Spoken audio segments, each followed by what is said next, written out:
নমস্কার বন্ধুরা, আমি ঋত্বিক আর আমাদের চ্যানেল ভবিষ্যৎ দৃষ্টিতে সকলকে স্বাগত জানাই। বন্ধুরা, পঞ্চম ভাবের অধিপতি বিভিন্ন ভাবে অবস্থান নিয়ে যে সিরিজটি আমরা শুরু করেছিলাম, আজকে তার 11তম পর্ব এবং আমরা আলোচনা করব যে পঞ্চম অধিপতি 11তম ভাবে অবস্থান করলে জাতক বা জাতিকা জীবনে কি ধরনের ফলাফল পেয়ে থাকে। জ্ঞান, সন্তান ও লাভের শুভ সংযোগ, যেখানে মেধা মেশে আকাঙ্ক্ষায় সেখানে জন্ম নেয় সাফল্য, খ্যাতি ও সম্পদ।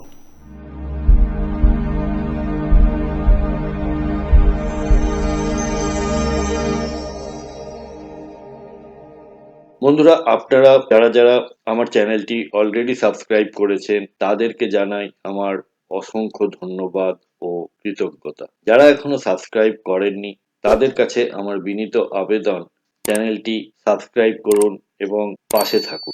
পঞ্চম ভাব বলতে আমরা বুঝি বুদ্ধি, শিক্ষা, সৃজনশীলতা ও চিন্তা শক্তি। আপনারা জানেন পঞ্চম ভাব একটি কোন স্থান।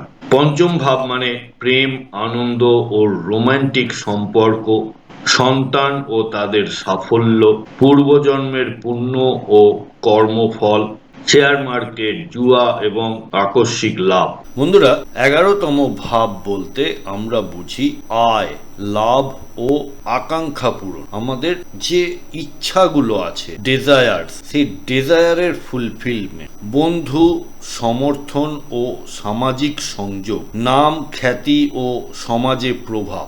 তাই পঞ্চম অধিপতি যখন 11তম ভাবে অবস্থান করেন তখন এটি একটি শুভ ধনযোগ ও রাজযোগ সৃষ্টি করে। জাতক বুদ্ধি ও প্রতিভার মাধ্যমে অর্থ উপার্জন করে। সন্তান বা প্রেমজ সম্পর্ক জীবনে লাভের পথ খুলে দেয়। বন্ধু বান্ধব ও সমাজে প্রভাব বৃদ্ধি পায়। এবারে শুভ প্রভাবগুলি কি কি হতে পারে একবার দেখে নিই।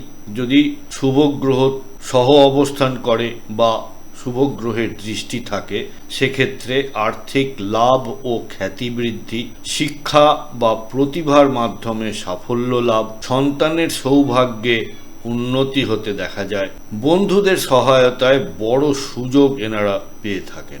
আর যদি এই 11th হাউস অ্যাফ্লিক্টেড থাকে বা পাপক গ্রহের দৃষ্টি থাকে, সেক্ষেত্রে অতিরিক্ত উচ্চাশা বা লোভ থেকে পতন হতে পারে, বন্ধু বান্ধবের কারণে ক্ষতির সম্ভাবনা থেকে যায়, প্রেম বা সন্তানের ক্ষেত্রে মানসিক চাপ তৈরি হয়, আর্থিক সিদ্ধান্তে তাড়াহুড়ো করতেও দেখা যায়। এই কম্বিনেশনের জন্য পেশা বা জীবনধারাগুলি হলো শিক্ষক, পরামর্শদাতা বা বক্তা, রাজনীতি, মিডিয়া এবং জনসংযোগ, বিনিয়োগ, ফিনান্স এবং ব্যবসা, সামাজিক বা সাংগঠনিক নেতৃত্ব। প্রতিকার হিসেবে বলা যায় বুধবারে গণেশ ও দেবী সরস্বতীর পুজো করুন।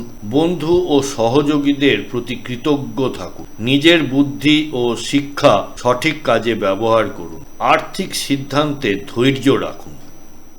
বন্ধুরা, আমাদের এই ডিসকাশনে কোনো পার্টিকুলার চার্ট ধরে বা গ্রহের অবস্থান ধরে কিন্তু কোনো কথা বলা হচ্ছে না। আপনার কোনো হাউসে যদি সমস্যায় থাকে বা জীবনে কোনো ধরনের সমস্যার সম্মুখীন হন, তাহলে আপনারা ভবিষ্যৎ দৃষ্টির সাথে যোগাযোগ করতে পারেন এবং আমাদের কাছ থেকে আপনারা কনসালটেশন নিতে পারেন। আপনাদের ন্যাটাল চার্ট বা গ্রহগত অবস্থান জন্মকালীন, তার সাথে দশা, অন্তর্দশা এবং আগামী দিনের যে ট্রানজিট এবং তার প্রভাব, এই সব মিলিয়ে আপনারা একটি রেজাল্ট বা সলিউশন আমাদের থেকে পেতে পারেন। কন্ট্যাক্ট নাম্বার এবং ওয়েবসাইট এবং চেম্বারের অ্যাড্রেস সবই দেওয়া হলো, আপনারা সময় মতো যোগাযোগ করতে পারেন।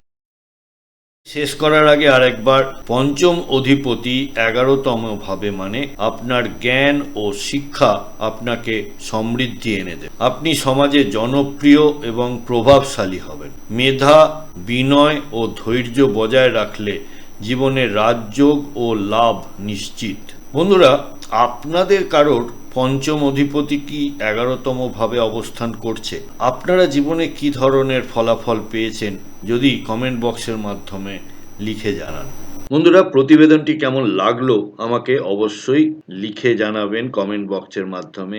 যদি ভালো লেগে থাকে তাহলে একটি লাইক করবেন আর আত্মীয় স্বজন বন্ধু বান্ধবের সাথে শেয়ার করতে ভুলবেন না।